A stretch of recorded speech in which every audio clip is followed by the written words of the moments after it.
कोई लोग पार्क में डांस कर रहे हैं, कोई कहाँ डांस कर रहे हैं, वो फर्स्ट 2 लाइंस पे।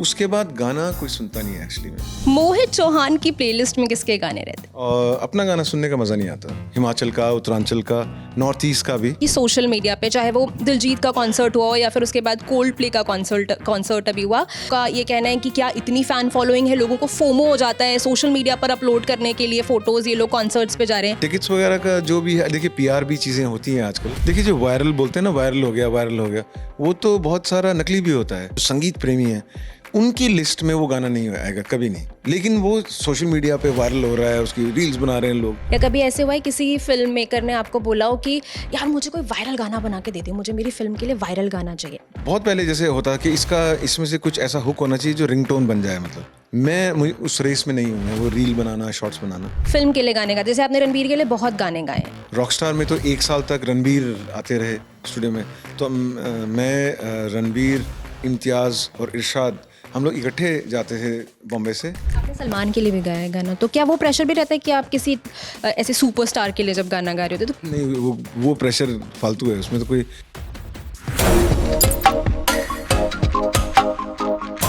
आप किसी भी जनरेशन के हों, प्यार होने पर, दिल टूटने पर, खुद को मोटिवेट करने के लिए या अपने पैशन को फॉलो करने के लिए आपने इन सिंगर के गाने ज़रूर सुने होंगे, जो आज हमारे साथ स्टूडियो में मौजूद हैं। डूबा डूबा रहता हूँ से मटर गश्ती तक, या फिर कोई भी इनका गाना हो, every song is very soulful.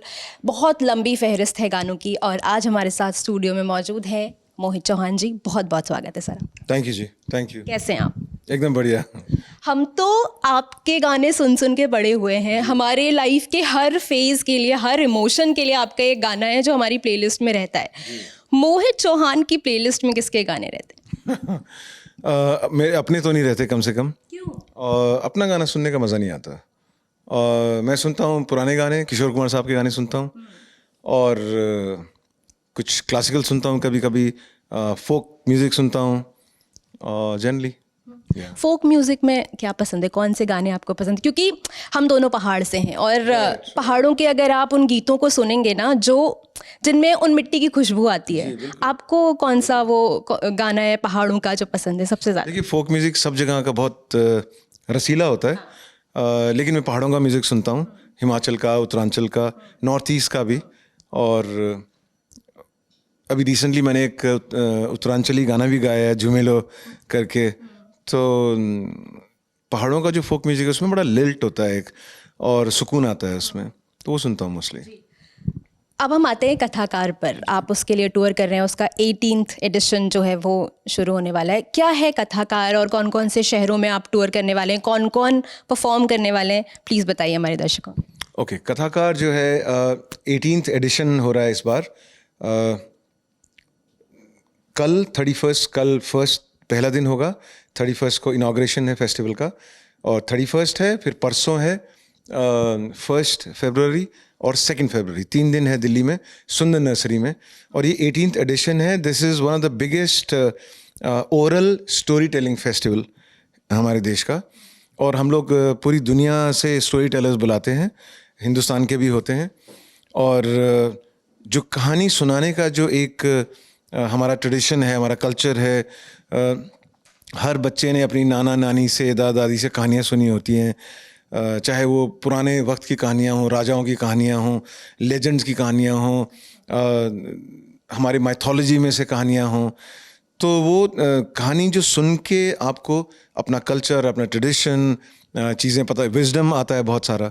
तो वो जो ट्रेडिशन है मौखिक स्टोरी टेलिंग का, उसको ज़िंदा रखने के लिए हमने ये फेस्टिवल चलाया है, जो अभी ये 18th एडिशन हो रहा है। तो इसमें स्टोरी टेलर्स आ रहे हैं पूरी दुनिया से, इस्टोनिया से, लिथुआनिया से, अफ्रीका से। और हमारी हमारी जो फिल्में हैं वो भी एक बहुत बड़ा मीडियम है स्टोरी टेलिंग का।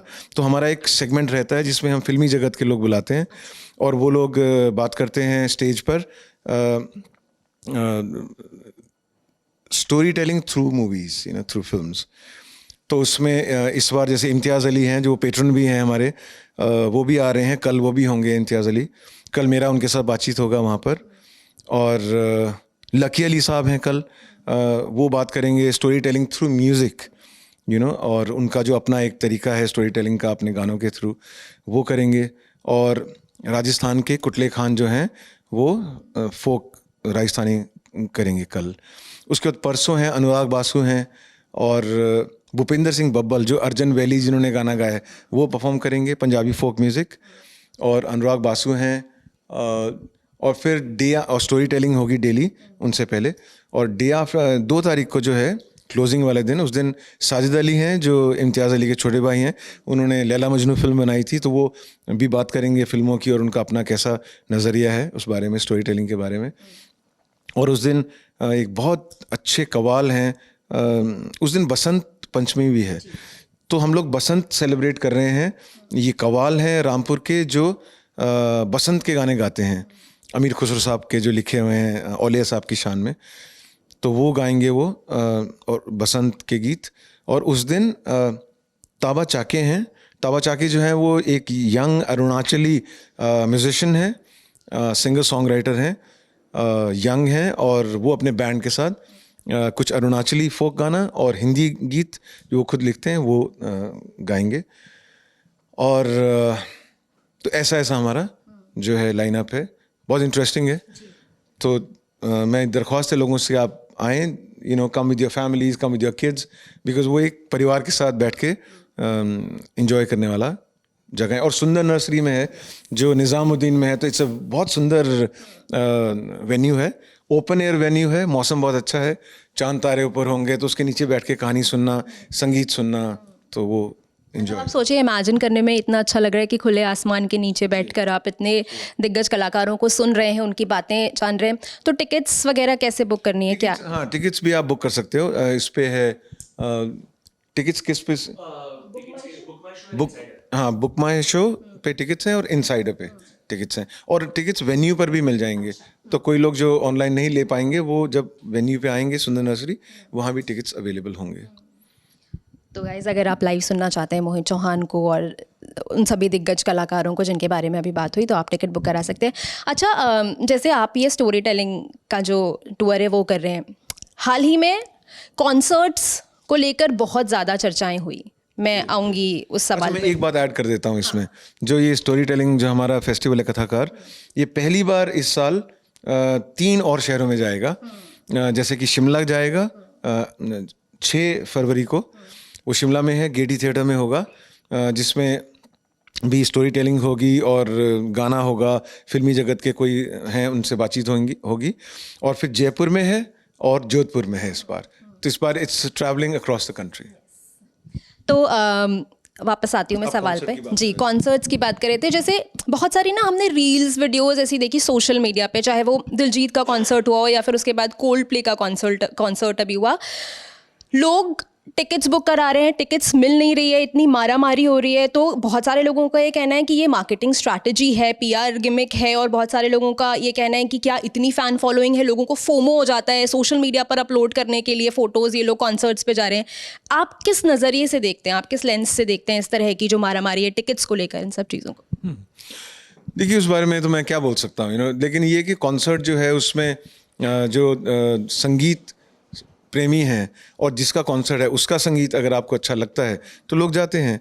और टिकट्स वगैरह का जो भी है, देखिए पीआर भी चीज़ें होती हैं आजकल, पर एग्जैक्टली क्या है उस पर तो difficult to comment on that, मुझे 2 दशक से ज़्यादा हो गया है आपको इंडस्ट्री में। 25 साल हो गए। 26 साल। जी हाँ। मैं ना ये समझना चाहती हूँ, एक समय वो था जब इंटरनेट का उतना एक्सेस नहीं था, गाने हम वो वॉकी टॉक उस पे सुनते थे, वॉकमैन आता था उस पे सुनते थे, या फिर हेडफोन लगा के सुनते थे, सीडीज पे सुना जाता था, कैसेट ला के सुने जाते थे। वो टाइम था जब आप गाने सुनते थे, आप गानों में रम जाते थे, आप गानों को फील करते थे। अभी ना वो टाइम स्पैन लोगों का बहुत कम हो गया है। रील में 30 सेकंड का एक गाने की लाइन सुनकर लोग उसकी तरफ अट्रैक्ट होते हैं, लेकिन जब वापस पूरे गाने पे जाते हैं तो वो गाना उतना सोलफुल महसूस नहीं होता जितना वो एक टुकड़ा बनाया गया होता है। इस तरह के सॉन्ग मेकिंग को लेकर आप क्या कहेंगे? उसमें मेरे ख्याल से प्रॉब्लम ये है कि जो गाने हैं वो ऑर्गेनिक तरीके से नहीं बनाए जा रहे हैं। वो जो लोग बना रहे हैं वो जो सहज एक आप कैसा फील करते हैं, आपका क्या स्टाइल है गाना बनाने का, कौन सा आप फॉलो करते हैं, जो म्यूज़िक का जो जॉनर है। जैसे कोई गज़ल सिंगर है, अगर वो चाहेगा कि मुझे रील चाहिए और मैं एकदम तड़क भड़क वाला गाना बनाऊं, तो फिर वो उसकी आवाज़ पे उसके सूट नहीं करेगा। तो अपना अपना जो तरीका है उस वो ऑर्गेनिक आदमी करेगा तो सोलफुल रहता है। अगर आप खाली रील्स बनाने के लिए या लोगों को अट्रैक्ट करने के लिए कुछ ऐसे हुक्स बना देते हैं गानों में, लेकिन जब आप पूरा गाना सुनते हैं तो वो उसका वो आनंद नहीं आता है कुछ। तो मुझे लगता है वो कहीं पर वो सोशल मीडिया पे जो लोगों का अटेंशन स्पैन जो बहुत कम होता है, उसको केटर करने के लिए लोग गाना बनाते हैं, ना कि गाना बनाने के लिए गाना बनाते हैं। अगर आप गाना बनाने के लिए गाना बनाओ तो लोगों को उसमें सोल नज़र आएगा। अगर आप सोचो कि मुझे केटर करना है लोगों को, तो उसमें फिर जो सुनने वाला है उसको वो मालूम पड़ जाता है कि ये चमक धमक थोड़ी सी है, जब आप पूरा देखेंगे तो आपको उतना आनंद नहीं आएगा। तो मुझे लगता है वो ऑर्गेनिक चीज़ें जो हैं वो ज़्यादा लोगों के दिल को टच करती हैं, और ओरिजिनलिटी जो है, दो चीज़ें हैं। तो जहाँ तक मेरा एक्सपीरियंस है ना। तो आपको लगता है कि ये कहीं ना कहीं एसेंस को, गाने की सोल को मार देता है, ये जो ट्रिक्स होती हैं कि वायरल हो जाए एक बार गाना, फिर उसके बाद पूरे गाने पे जब लोग आएंगे तो कोई एक्सपीरियंस मिले ना मिले, makers don't care about it. तो आपको लग रहा है ये एसेंस को, सोल को मार देता है? देखिए, जो वायरल बोलते हैं ना, वायरल हो गया, वायरल हो गया, वो तो बहुत सारा नकली भी होता है। वायरल किया जाता है, वायरल कराया जाता है ना। तो वो हर चीज़ जो सोशल मीडिया पे वायरल हो गई है जी, इतने मिलियन व्यूज़ हो गए हैं, ये सब, उस पे मुझे वो टेस्ट नहीं होता उसका एक्चुअली में। कई बार मैं देखता हूँ बहुत सारे गाने हैं जो बहुत सारे मिलियन व्यूज़ हो गए हैं, लेकिन जो मेरे लोग जिनको मैं जानता हूँ जो संगीत प्रेमी हैं, उनकी लिस्ट में वो गाना नहीं आएगा कभी नहीं। वो लोग जब लॉन्ग ड्राइव पे जा रहे हैं और जब वो संगीत की बात कर रहे हैं, तो वो गाना जो है वो उनकी लिस्ट में कहीं भी फीचर नहीं करता। लेकिन वो सोशल मीडिया पे वायरल हो रहा है, उसकी रील्स बना रहे हैं लोग। तो वो जो रील बनाना है और जो वायरल होना है वो एक अलग दुनिया है, उसका संगीत से लेना देना कम है। जो रियल म्यूज़िक होता है, क्योंकि रियल म्यूज़िक जो है वो आपके हार्ट को टच करेगा। जो ये रील बनाने वाला है, ये आपको टच नहीं करेगा, ये आपको एंटरटेन करेगा for 30 seconds and then you move on, you know. So it's not about the music. लेकिन अगर आप ओरिजिनल गाना नेचुरल कुछ बनाते हैं, इमोशन के साथ बनाते हैं, और ये नहीं सोचते हैं कि इस गाने पे रील बने या इसका वो बने, जैसे वायरल हो या इसका रिंगटोन बनना चाहिए, अगर आप वो सोच के गाना बनाओगे तो वो गाना थोड़ी है फिर। हाँ, फिर तो आप एक मैन्युफैक्चर कर रहे हो नकली चीज़ कि मुझे उस एंड के लिए भी वो होना चाहिए। लेकिन अगर आप गाना बनाने के लिए, इमोशन के लिए गाना बनाते हो, that's when it touches people, you know.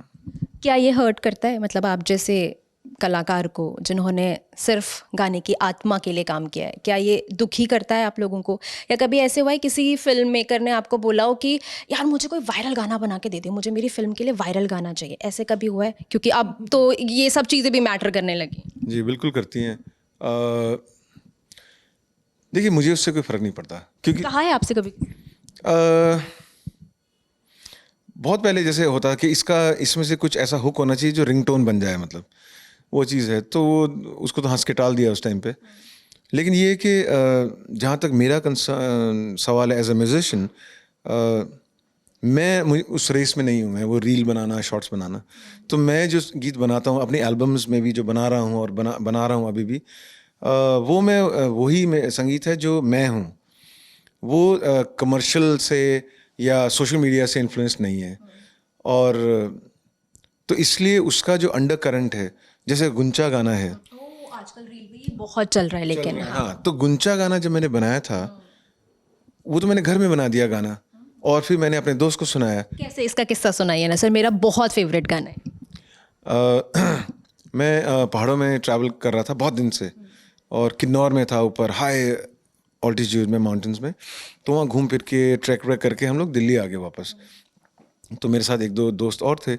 तो दिल्ली में घर में हम लोग खाना वाना बना रहे थे, 3-4 लड़के ही थे बस, और कोई भी नहीं था। खाना बना रहे थे and generally having a get together. तो उस टाइम पे सडनली गिटार प्लग करके ना ये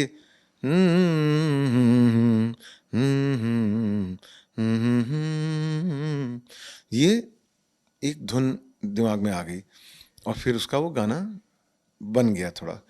फिर मैं बॉम्बे गया तो मेरा दोस्त को सुनाया, मैंने कहा मैंने गाना बनाया।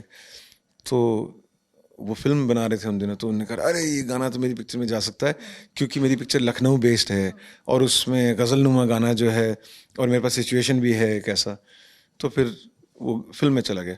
तो ना वो गाना जो था वो तो रील्स वगैरह का सवाल ही पैदा नहीं होता, वो तो मैंने अपने, हाँ मैंने अपनी धुन में बनाया गाना। लेकिन जब मैं कॉन्सर्ट करने लग गया, उसके बाद नॉर्मल कॉन्सर्ट कर रहा हूँ, तो मैं अपने गाने गा रहा हूँ, तो बीच में ना बहुत सारे लोग आके मुझे कुछ कहते हैं, जिसमें गाना गा रहा हूँ कि आप वो गा दीजिए, वो गा दीजिए। तो कई बार मैंने कहा कि आप मुझे लिख के दे दो, कि मुझे सुनाई नहीं दे रहा है शोर में। तो वो पर्ची खोलता था ना, तो गुंचा लिखा होता था उस पर। तो फिर मुझे रियलाइज़ हुआ कि जो आप दिल से बनाते हो, नेचुरल बनाते हो, नॉट फॉर व्यूज़ या इतने मिलियन व्यूज़ नहीं, आपका उसमें अपनापन है। और फिर वो, क्योंकि गानों का अपना किस्मत होता है, और वो सहजता अगर आप रखोगे तो वो गाना ना ट्रैवल करता है। और उस गाने को अभी मैं महसूस करता हूँ कि इतने लोगों को टच किया है उस गाने ने, और जबकि वो बनाया था एकदम नॉर्मल अपनी धुन में जैसे आदमी रहता है। ये नहीं कि मुझे वायरल करना है तो मुझे ऐसा गाना बनाना चाहिए, ऐसा कुछ भी नहीं था। लेकिन अब वो गाना क्योंकि उसमें ऑर्गेनिक फील है, इसलिए वो वायरल होता है, या आप लोग बात, जनरेशन में जी जी, और वो चलता रहेगा। जैसा कि हमारी पुरानी फिल्मों के गाने हैं, अभी भी अंताक्षरी खेलते हैं तो आप पुरानी पिक्चरों के गाने ही गाते हो, सबसे आसान वही आते हैं दिमाग में। उनके इंटरल्यूड भी याद हैं, उनका इंट्रो भी याद है, उनके अंतरे भी याद हैं, जबकि वो गाना आपने सुना नहीं है 10 साल से, क्योंकि उनका जो सहजता है उसमें वो बहुत है। तो म्यूज़िक की तो वो ब्यूटी है ना, इमोशन जो है उसमें। तो वो अगर सोशल मीडिया से इन्फ्लुएंस होगा तो वो रहेगा नहीं, तो वो किसी की सॉन्ग लिस्ट में नहीं आएगा। वो मिलियन व्यूज़ हो जाते हैं, लोग उस पर शॉर्ट्स बना देते हैं, रील्स बना देते हैं, कोई लोग पार्क में डांस कर रहे हैं, कोई कहाँ डांस कर रहे हैं, वो फर्स्ट 2 लाइन्स पे। उसके बाद गाना कोई सुनता नहीं है एक्चुअली में। तो फिर वो जो जो वो गाना बनाता है, फिर उसका भी वो जो वो बढ़ता नहीं है, मतलब कि पीपल नो कि हाँ गाना बनाया उन्होंने, लेकिन वो नहीं बढ़ता कि, है ना, ऐसा वो लेगेसी नहीं क्रिएट हो पाती। नहीं हो पाती है। वो कमर्शियल चीज़ है, वो आती है ऐसे चली जाती है। जैसे आपने इसके बारे में बताया, गुंचा के बारे में, और कौन सा ऐसा गाना है जो आपने एकदम दिल से ऐसे ही बैठे बैठे बना दिया, लेकिन वो लोगों को बहुत ज़्यादा पसंद आया, लोगों के दिल में उतर गया, आपने सोचा भी नहीं था शायद बनाते समय कि ये इतना लोगों को पसंद आएगा? और कौन सा है ऐसा गाना? जैसे माय नहीं मेरी है मेरा गाना जो है, अब वो इंस्पायर्ड है एक फोक गाने से, बहुत लूजली, लेकिन वो मेरा कॉम्पोजिशन है, और मैं कॉलेज में उसको कैंटीन में बैठ के गाया करता था। वो गाना फिर वो धीरे धीरे बहुत साल मेरे पास रहा, फिर वो एल्बम में चला गया, और अब वो गाना फिल्मी दुनिया के ही बहुत सारे सिंगर्स ने उसको गा दिया है। तो लेकिन मैं उस गाने को, मेरा एल्बम का गाना है वो, फितूर नाम से मेरी एल्बम है, उसमें वो सबसे पहले लोगों ने सुना उस गाने को, और उसके बाद कितने लोगों ने उसको गाया आगे। तो वो भी जब मैंने रिकॉर्ड किया था तो मुझे लगा था मैं, ये पहाड़ी नुमा गाना है और उसमें पंजाबी पहाड़ी फ्लेवर है, और खुद नहीं आदमी को महसूस होता कि क्या होगा इसका। लेकिन मैं मानता हूँ कि जो गाने होते हैं वो कश्तियों की तरह हैं, तो बन गया तो उसको छोड़ दिया पानी में, फिर वो जाता है अपना डेस्टिनी पे। लेकिन उसमें अगर आपका ऑर्गेनिक फील है तो वो जाएगा कहीं ना कहीं, चाहे कम लोगों में जाएगा, लेकिन जहाँ जाएगा वो याद रखेंगे आपको, आपका गाना उनकी सॉन्ग लिस्ट में कहीं ना कहीं प्ले होगा। कभी कभी जब उनका मूड कैसा होता है तो दिल प्ले दैट सॉन्ग, तो अटैच हो जाते हैं गाने से। तो वो भी एक ऐसा गाना है, रहते हैं ऐसे गाने। आज के समय में आपको कौन से सिंगर ऐसे लगते हैं जिनकी गायकी में या जिनके म्यूज़िक में आपको लगता है कि हाँ सोल बची है, अभी भी सोलफुल सिंगिंग जिंदा है? नहीं है, सिंगर्स हैं। आपके फेवरेट आज के समय में कौन? जो कंटेम्प्रेरी हैं, देखिए कंटेम्प्रेरी में फेवरेट्स तो ऐसे नहीं बोलूँगा, कि सबकी आवाज़ अपनी अपनी होती है और सबका अपना अपना फ्लेवर होता है। और संगीत में जैसे किशोर कुमार साहब थे, तो बहुत, मतलब उन्हीं को मैं गुरु मानता हूँ, उनसे गाने सुन सुन के सीखा हूँ। पर मोहम्मद रफ़ी साहब भी थे, वो भी एक बहुत बहुत बड़े संगीतकार जिन्होंने करोड़ों लोगों को इंस्पायर किया और सिखाया।